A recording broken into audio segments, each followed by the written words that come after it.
महामहिम राज्यपाल के अभिभाषण पर बोलने का अवसर दिया, इसके लिए आपका बहुत बहुत आभार।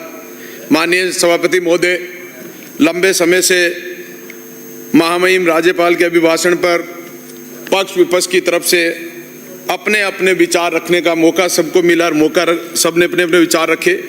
माननीय सभापति महोदय, मैं कहना चाहूँगा कि राजस्थान प्रदेश की जनता का एक बहुत सुंदर मंदिर है, जिसमें राजस्थान की जनता के आखिरी पड़ाव के उस व्यक्ति की बात को हम रखकर जो हमारी मूलभूत सुविधाएं हैं, मूलभूत बातें हैं, उन पर हमको इस सदन में सार्थक रूप से चर्चा करनी चाहिए।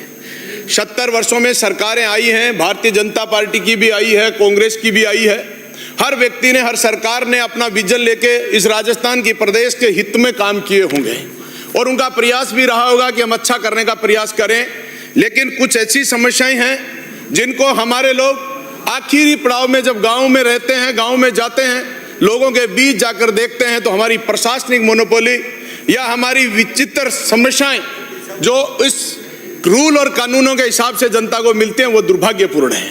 माननीय सभापति महोदय, मैं सबसे पहले इस बात पर बात करना चाहूँगा कि हमारे सामने ERCP का बहुत बड़ा मुद्दा है।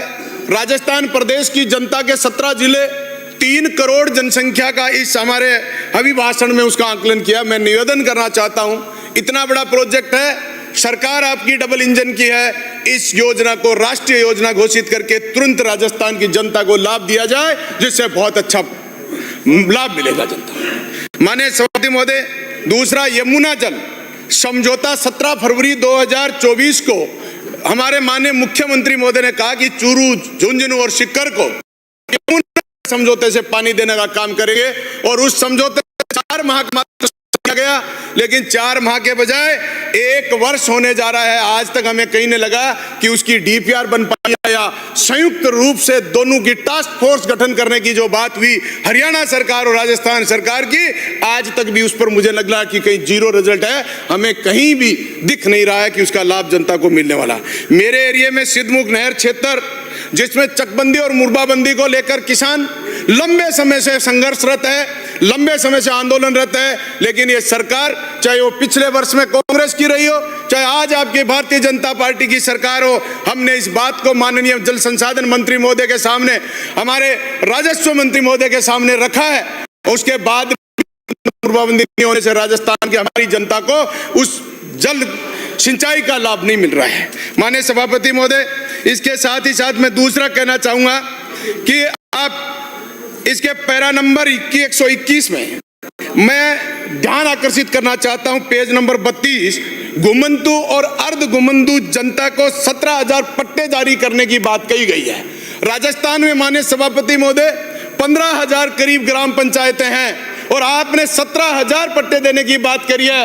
एक ग्राम पंचायत में 1 पट्टा, और वो भी उन घुमंतु जाति के लोगों को दिया गया जो आबादी क्षेत्र में बसे हुए हैं, उसमें सरकार का योगदान नहीं। सरकार से मैं आग्रह करना चाहता हूं, घुमंतु अर्ध घुमंतु को अगर पट्टा देना चाहती है सरकार, तो जो लोग गोचर भूमि में बसे हुए हैं, जो भूमिहीन लोग हैं, उनको भूमि उपलब्ध करा के पट्टे जारी करने का काम करे तो सरकार का सराहनीय कार्य होगा।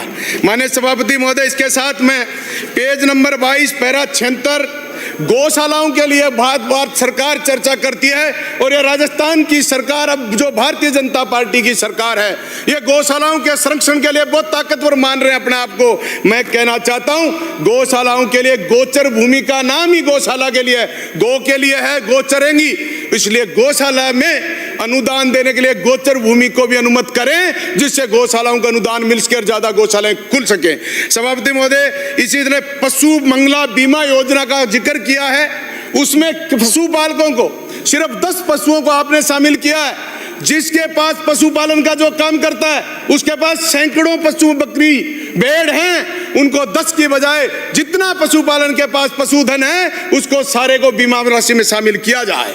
क्योंकि नेशनल लेवल की एक योजना है जिसमें सरकार 100 बकरी और भेड़ पालन करने वालों को 50% अनुदान देती है, उसका एक का भी बीमा इस पशु मंगला योजना में नहीं हो पा रहा है।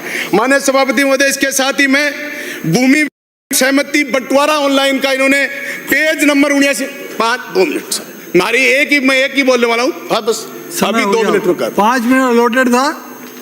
अभी श्री भागचंद तागड़ा। हाँ 10 मिनट का हिसाब हमारा। 5 मिनट दिया। नहीं, किसने? हमारी पार्टी का 10 मिनट का हिसाब मैं अकेला ही बोलूंगा।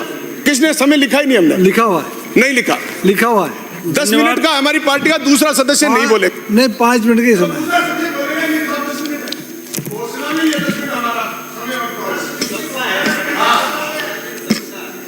5 मिनट का समय। माननीय सभापति महोदय, इसके लिए मैं कहना चाहता हूं, किसान की सबसे बड़ा भूमि बंटवारे का जो विवाद है, जब खाता विभाजन का सवाल आता है, इसमें लिखा है कि ऑनलाइन आवेदन होगा। मैं कहता हूं भ्रष्ट तंत्र हो रखा है। राजस्व मंडल में किसान रोता रहता है, सहमति के दावों का विभाजन नहीं करते जब तक उनको कुछ राशि नहीं मिल जाती है। माननीय सभापति महोदय के साथ ही साथ में किसान का ब्याज मुक्त ऋण की बात करी गई।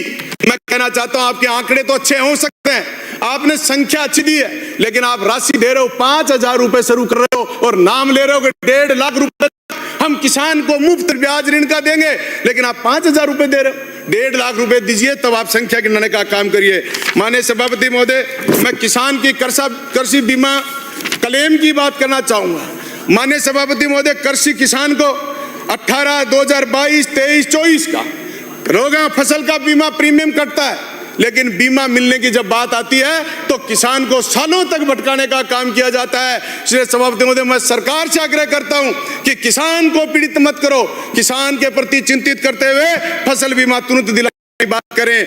मैं समर्थन मूल्य की बात करूं तो सरकार ने समर्थन मूल्य की बहुत बड़ी चर्चा करी, रेटें बढ़ा दी, लेकिन समर्थन मूल्य का किसान बेच कितना पा रहा है, यह सबसे बड़ा गंभीर विषय। सभापति महोदय, एक दिन में आपके टोकन का जो क्षमता एक दिन में समाप्त कर दी कि समाप्त हो गई। मैं आग्रह करता हूं कि ये व्यापारियों के माध्यम से पूरे 12 महीने तक आप इस संस्थाओं को बंद करते हुए समर्थन मूल्य का किसान अपनी मंडी में जाकर जिन्स व्यापारियों के माध्यम से खरीदे, हरियाणा मॉडल पर खरीदे, जिससे आपकी ये लूट, ये भ्रष्टाचार जो हो रहा क्रय विक्रय समिति में, इस लूट को रोका जा सके और किसान, प्रत्येक किसान का समर्थन मूल्य पे अनाज बिकना चाहिए। सभापति, बीज वितरण की प्रक्रिया में ऐसी स्थिति है, किसान बीज बो लेता है, उसके 2-2 महीने बाद मिलता है।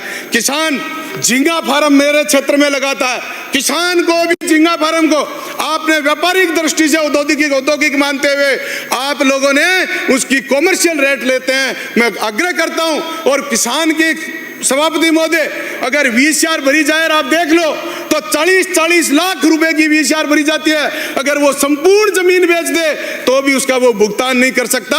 इसलिए मैं आग्रह करता हूं, किसान की झींगा फार्मों को बिजली कृषि रेट से दी जाए। इसी के साथ साथ माने सभापति महोदय, मेरा विषय है गंभीर, जो मैं कहना चाहता हूं, स्वास्थ्य से संबंधित एक डायलिसिस मशीन 20 करोड़ रुपए की सरकार ने खरीद ली, 1.5 वर्ष का समय हो गया, लेकिन स्थापित नहीं हो पाई है। सभापति महोदय, इतनी सख्त जरूरत है जनता को, और अगर स्थापित नहीं होने से 20 करोड़ रुपए का नुकसान, मशीनें स्थापित नहीं होना और जनता को लाभ नहीं मिलना, यह बहुत गंभीर विषय। इसके साथ ही मैं कहना चाहता हूं, बी फार्मा राजस्थान में सिर्फ 40 कॉलेज हैं और डी फार्मा की 324 कॉलेज हैं। मैं सरकार से आग्रह करता हूं, बी फार्मा की स्वीकृति NOC जारी करें। कॉलेज खोलने से लोगों को, बच्चों को, युवाओं को रोजगार मिलेगा, उनको स्थान मिलेगा। ये डी फार्मा में एडमिशन नहीं हो रहे, ये खाली स्थान पड़े, लेकिन बी फार्मा की जरूरत है। चिरंजीवी योजना में 2 चीजें, सामान्य परसों को शामिल नहीं किया, उसमें शामिल करने का काम करें, और महिला के का ऑपरेशन, महिलाओं की गंभीर समस्या है, इसको भी आपने उसमें चिरंजीवी में और RGSS में दोनों में शामिल नहीं किया, उसको शामिल करने का काम करें। सभापति महोदय, मेरे सिद्धमुख CHC एक दानदाता मनीष गुप्ता ने 10 करोड़ रुपए की राशि से निर्माण किया, और मैं कहना चाहता हूं, 1 मिनट में समाप्त, मैं कहना चाहता हूं सभापति महोदय, हमारे इस सरकार में